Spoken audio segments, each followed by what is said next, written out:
Coucou tout le monde, une petite vidéo aujourd'hui pour vous partager une petite histoire qui m'est arrivée au supermarché.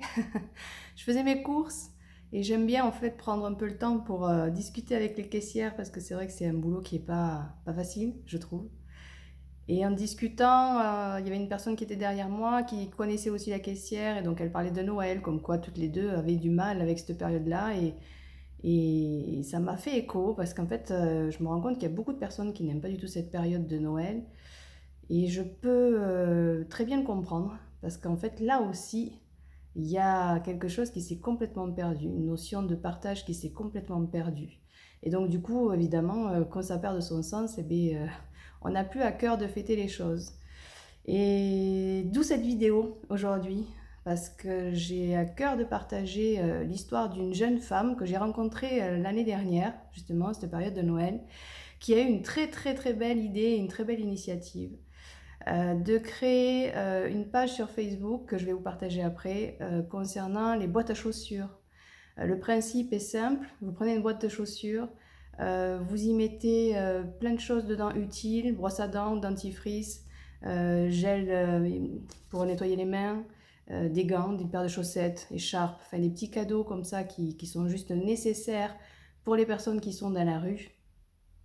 Et le principe, c'est qu'en fait, vous lui apportez cette boîte de chaussures et elle les distribue la veille de Noël, le 24 décembre, à toutes les personnes qu'elle rencontre dans la rue, les sans-abri.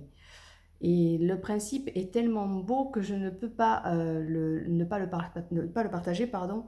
Et même cette année, elle a une très très bonne idée. C'est qu'en fait, au lieu que ce soit elle qui distribue, elle le fait encore, hein, mais au lieu que ce soit elle qui les distribue, elle propose aux gens que ce soit vous, en fait, vous-même, qui allez créer un joli papier cadeau, vraiment y mettre tout votre cœur à l'intérieur de ce cadeau, donc vraiment y mettre peut-être des petites friandises aussi, des chocolats, des choses comme ça, et avoir le plaisir d'apporter votre cadeau vous-même à une personne que vous ne connaissez pas et qui est en difficulté, et lui remettre ce cadeau-là.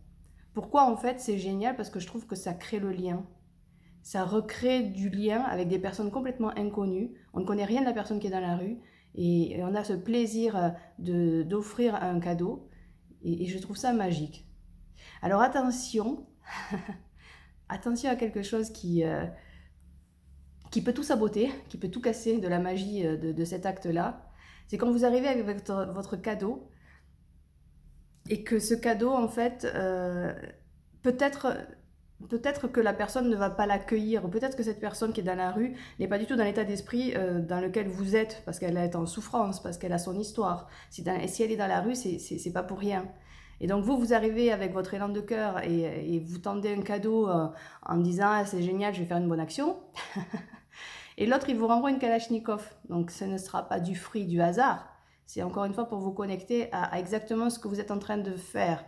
Est-ce que je le fais avec un élan d'amour et je n'attends absolument rien en retour? Ou est-ce qu'au final, au fond de moi, je fais ça pour me donner bonne conscience et du coup, j'attendais au moins un merci? Ben, ça anéantit tout le truc. Ça anéantit tout. C'est logique. Quand on fait quelque chose, on le fait avec le cœur, on n'attend absolument rien en retour. Sinon, ça perd de sa magie. Voilà ce que c'est que créer du lien. C'est donner, mais vraiment sans rien attendre. J'attends rien de l'autre. Je le fais et je donne. Il faut prendre en considération que vous n'êtes pas l'autre. L'autre, il a son histoire. Et si il a de la gentillesse ou de l'amour qui lui est donné, ben peut-être qu'il n'est pas dans la capacité de l'accepter. Alors ça paraît fou, hein, ça paraît fou, ça. Ah ouais, on ne peut pas accepter l'amour. Ben oui, c'est compliqué. C'est compliqué parce qu'on n'est pas habitué. En fait, vous rendez-vous compte que les gens maintenant se méfient beaucoup plus de la gentillesse que de la méchanceté. Donc, c'est comme ça. Mais je trouve que cette initiative, elle est tellement belle que ouais, j'ai envie de le partager. Donc voilà, juste une petite vidéo sur le partage, sur la notion de créer du lien avec des personnes complètement inconnues. Et juste pour soi, pour regarder ce que ça vient réveiller chez moi. Qu'est-ce que ça me fait en fait quand je donne ce cadeau? Comment je suis, dans quel état d'esprit je suis, retrouver cette magie en fait de Noël, puisqu'en fait faire des cadeaux à des personnes qu'on voit toute l'année, où on se prend en fait plus la tête à savoir quel est le cadeau qui va faire plaisir, en fait ça perd tout son sens, donc vraiment ouais, c'est chouette comme idée ça, je trouve ça génial. Donc, à vous de jouer. J'espère que ça vous aura donné l'envie au moins d'essayer, au moins cette année. Donc voilà, si tout le monde met sa petite goutte d'eau à son niveau, moi je suis sûre que ça a un effet juste énorme. Ça va beaucoup plus loin que ce qu'on peut imaginer.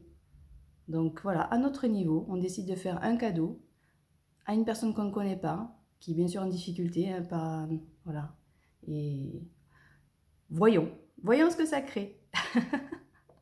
Je vous fais des gros bisous et je vous souhaite de passer des bonnes fêtes de fin d'année. Je ne sais pas si je referai une vidéo avant, c'est pas grave, mais dans le doute, au cas où, je vous souhaite de bonnes fêtes. À bientôt.